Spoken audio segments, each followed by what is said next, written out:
না আসলে বেসিক আর তুষার ভাই ব্যাপারটা হচ্ছে এরকম যে তোষার সাথে শুটিং এর আগে আমার সাথে দেখা হয় নাই। মানে ফোনে কথা হয়েছে, শুটিং এর পরে তুষার ভাই, ভাই পরে কথা ভাই। প্রথম কথা হচ্ছে কাট পিসটা বেসিক্যালি এটাকে আমরা জুট কাপড়ের ব্যবসা বলি। এবং আপনারা সবাই এখন জানতে পারবেন যেহেতু এখন একটা বিশাল বড় একটি কোন্দল চলছে, মিরপুরে জুট ব্যবসার কোন্দল চলছে। লাস্ট ১ বছরে ৪৩টি মার্ডার হয়েছে জুট ব্যবসা নিয়ে, এবং এটা আমাদের মিরপুর কেন্দ্রিক। I am proud to say I am the boy of Mirpur. এই গল্প আমার চোখের সামনে ঘটা, এই ওয়ার্ড কাউন্সিলরগুলো আমার চোখের সামনে, এই প্রত্যেকটি ঘটনা আমার চোখের সামনে দেখে এবং আমার নিজের উপলব্ধি করা। এবং আমার সবচেয়ে মজার বিষয় যেটা ছিল, যে সময় ডিরেক্টর এই গল্পটি চুজ করেছে, পিক করেছে, তখন আমি তাকে হেল্প করার সুযোগ পেয়েছি, যেন আমি তাকে জুটপট্টির একদম র প্লেসগুলোতে নিয়ে যেতে পারি। আমি তাকে সাভারের জুট এলাকার একদম র প্লেসগুলোতে নিয়ে যেতে পারি। আমার এই সৌভাগ্য হয়েছে। তো তুষার ভাই এখানে নতুনত্ব এটাও হতে পারে যে এরকম প্লেসেসগুলো তাকে কেউ কখনো শুট করেনি, কারণ এখানে ক্যামেরাই কখনো ওপেন হয়নি। মানে এটা অলমোস্ট একটা ইম্পসিবল বিষয় যে আপনি একটা জুট ব্যবসায়ীর দোকান ৩ দিনের জন্য ব্লক করে দিবেন। তো এটা মিরপুরের ভালোবাসা ছিল। এই সিনেমাটা না করলে আমি কোনোদিনও বুঝতেই পারতাম না যে আমি মিরপুরের কাছে কতটা আপন, এবং আমার ভালোবাসা অ্যাকচুয়ালি বিট্রে করেনি। I love Mirpur. কাট পিসের নতুনত্বটা যদি নিয়ে আসি, আহ, আমরা এখনো কোনো কিছুই প্রকাশ করার এখনো সুযোগ পাইনি, এখনো অনেক কিছু প্রকাশ করা বাকি আছে। দুর্ভাগ্যবশত আমরা এখন আমাদের মোশন পোস্টারটা দেখাতে পারিনি দেখে। যে সময় এটা সাউন্ড সহ একটুখানি বাড়ি পড়বে আমার বিশ্বাস, যেটা অন্যান্য মানে অনেকগুলো প্রোডাকশন থেকে প্রত্যেকের একটা আলাদা আদা আছে, আলাদা একটি টেস্ট আছে, একটি আলাদা মজা আছে।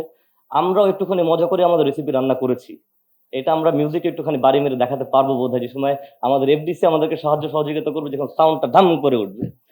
তো হয়তো বা এইসব জিনিসপত্র আছে আমাদের কাছে। এবং নায়িকা, নায়িকার এই মালা চরিত্রের যে লুক, এটা একটা নতুনত্ব। যে সময় আমরা এখনো ঠিক মতন যেহেতু পোস্টারটা দেখতে পারিনি, এই লুকটা এখন পর্যন্ত হয়তো বা ইমপ্লিমেন্ট হয়নি অন্য কোনো ক্যারেক্টারের ক্ষেত্রে। একটা ভিলেন কোনো সময় এতটা গুড লুকিং হতে পারে যে অলমোস্ট হিরোর মতো দেখতে, হি ইজ হিরো। তো এরকম হিরো আমরা মানে ভিলেন কখনো আগে দেখিনি। আর হিরোর ব্যাপারে আপনারা যাই সাথে বলতে পারেন। আমার ক্ষেত্রে সবসময় যেটা মনে হয়েছে, একটি গল্পের মূল হিরো হচ্ছে একজন ডিরেক্টর। এবং আমি চাই যে এই ডিরেক্টরের সাথে আমি আরো কনসিস্টেন্টলি কিছু কাজ করি, কারণ আমার শরীরে আঞ্জা পাঞ্জা দুই একটা লড়ে গিয়েছে। আমি ভাঙ্গার আগ পর্যন্ত কাজ করতেছি, কারণ আমি দেখতে চাই যে সেটে সে আমাকে কতখানি দাবড়ানি দিতে পারে। এটা শুধু আমার কথা না, আমার ডিওপি আছে এখানে সাজ্জাদ, আমার লাইটগ্রাফার রিয়াদ, যেখানে এমন জায়গায় লাইট করেছে যেখানে আসলে একজন চামগাদার বি নাহি উঠতা হ্যায় মেরে ভাই। ঠিক আছে, ওখানে উঠে গিয়েছে আমার ডান্স কোরিওগ্রাফার তানভীর, নিডো ভাই। They all did a really great job.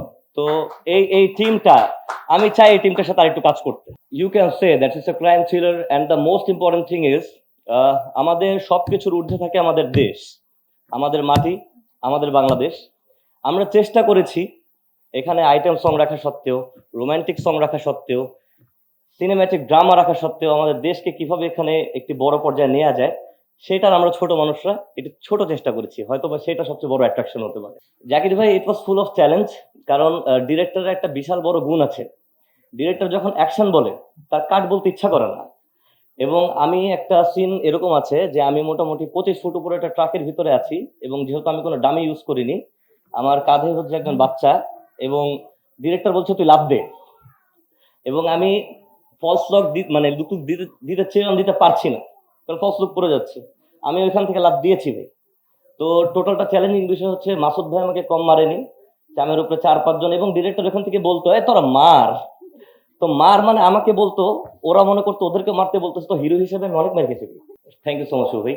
ব্যাপারটা হচ্ছে আমি খুবই গর্বিত যে এত জ্ঞানী গুণী আর্টিস্ট যারা আছেন, এবং প্রত্যেকেই পরীক্ষিত যে তারা প্রেক্ষাগৃহতে অডিয়েন্স নিয়ে আসতে পারে।